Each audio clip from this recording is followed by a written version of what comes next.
Black box yang berisi FDR dan CVR itu akan langsung diserahkan ke KNKT untuk diselidiki penyebab jatuhnya pesawat nahas tersebut. Menggunakan pesawat Boeing 737 Klasik 400 VIP, Panglima TNI Jenderal Muldoko tiba di Lanut Iskandar, Pangkalan Bun, Kalimantan Tengah. Panglima datang bersama Kasal Laksamana Madya Adi Supandi, Pangkops AU1 Marsda Dwi Putranto, dan Ketua KNKT Tatang Kurniadi. Panglima TNI bersama rombongan menggunakan helikopter Bell milik TNI AL menuju KRI Banda Aceh untuk melihat langsung temuan tim penyelam yang berhasil mengevakuasi flight data recorder pesawat AirAsia dari kedalaman 32 meter di dasar laut. Jika CVR sudah berhasil dievakuasi tim Basarnas Gabungan, black box yang berisi FDR dan CVR itu akan langsung diserahkan kepada pihak KNKT untuk mengetahui penyebab jatuhnya pesawat naas itu.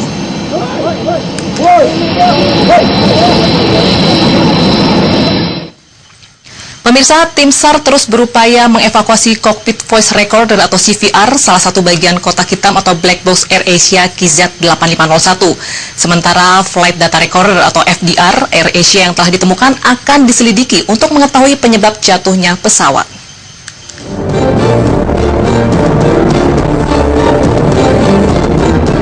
Tim penyelam TNI AL berhasil mengangkat flight data recorder atau FDR pesawat AirAsia QZ8501.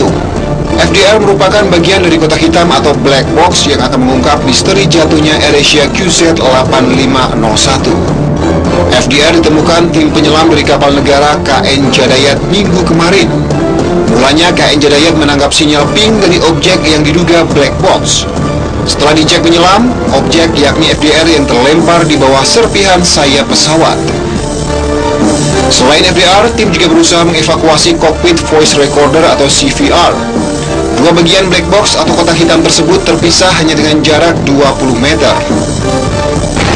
Bagian dari black box yang disebut dengan flight data recorder.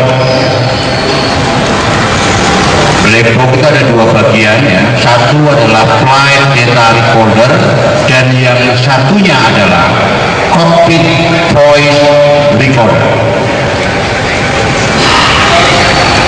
Yang sudah ditemukan dan sudah diangkat adalah flight data recorder oleh tim SAR gabungan pada pukul 7:11. Kotak hitam atau black box terdiri dari dua piranti, yakni CVR dan FDR. Pada umumnya CVR berukuran 30 x 12,5 cm untuk merekam percakapan pilot, kopilot, pilot dengan ATC serta para awak pesawat. Sementara FDR berukuran lebih panjang 49 x 12,5 cm, merekam data teknis pesawat seperti ketinggian, kecepatan, putaran mesin, radar, autopilot, dan lain-lain. Ada 5 hingga 300 parameter data penerbangan yang direkam dalam kotak hitam tersebut. Dalam kotak hitam juga terdapat Underwater Locator Beacon atau ULB. Kotak hitam yang jatuh ke laut dapat terdeteksi karena ada ULB yang merupakan transmitter yang memancarkan gelombang akustik untuk memudahkan pendeteksian. Tim Liputan MNC Media melaporkan. Ya pemirsa, untuk mengetahui situasi terkini terkait proses pemotongan ekor pesawat AirAsia, sudah ada reporter Rianka Dizayani di Pelabuhan Teluk Kumai. Ya Rianka, apa hasil sementara pemeriksaan KNKT dan tim investigator Airbus di sana? Ya, Reza, saat ini memang tim Komite Nasional Keselamatan Transportasi atau KNKT masih melakukan pemeriksaan lanjutan, yakni pemeriksaan fisik terhadap ekor pesawat AirAsia KZ8501 yang berada di Pelabuhan Panglima Utara Kumai, Kota Waringin Barat, Kalimantan Tengah. Memang sejak pukul 11 siang tadi, tim KNKT juga sudah melakukan pemotongan ke beberapa bagian terhadap ekor pesawat tersebut guna memudahkan pemindahan serpihan ekor pesawat menuju ke gudang yang berada di Pelabuhan Panglima Utara Kumai.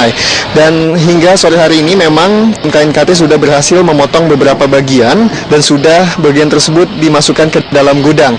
Namun KNKT juga sudah memastikan bahwa pemotongan ini tidak akan menghalangi proses investigasi lebih lanjut, karena sebelum dilakukan pemotongan, tim investigasi juga telah telah melakukan dokumentasi terhadap serpihan-serpihan tersebut. Lalu juga investigator KNKT menegaskan bahwa potongan yang dilakukan oleh tim KNKT jauh berbeda dengan bekas-bekas yang terjadi saat kecelakaan, sehingga masih dapat dibedakan untuk melakukan proses yang lebih.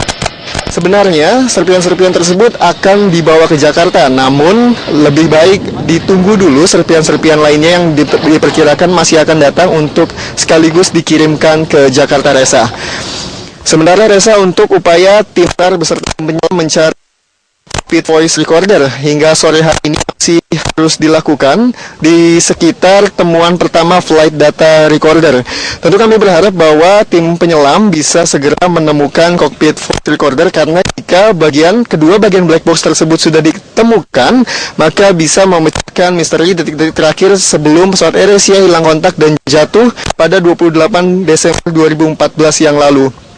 Namun saat ini sudah ada titik terang di mana posisi kokpit voice recorder, karena pesawat kapal Brunei telah berhasil menemukan sinyal di dekat temukannya data recorder datar ini yang tadi.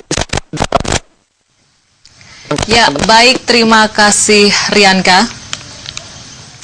Demikian Rianka Disayani melaporkan langsung dari Pelabuhan Teluk Kumai, Kalimantan Tengah.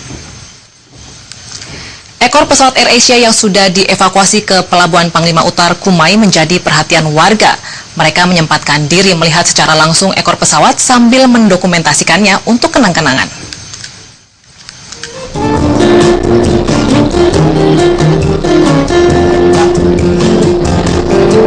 Warga Kumai berduyun-duyun datang ke Pelabuhan Panglima Utar untuk melihat ekor pesawat AirAsia yang sudah dievakuasi oleh Basarnas dari Selat Karimata.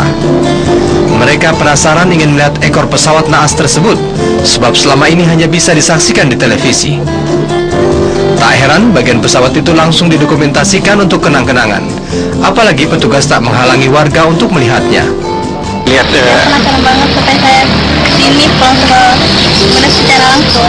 Oh gitu ya, sebelumnya cuma lihat di TV-TV aja ya? Ya. Penasaran gitu kah? Ya, penasaran lah. Pengen lihat langsung gitu ya? Paling kemarin kan lihat di TV gitu kan. Nah, sekarang lihat langsung gitu. Bisa lebih puas gitu ya? Tim KNKT masih memeriksa ekor pesawat yang teronggok di dermaga pelabuhan.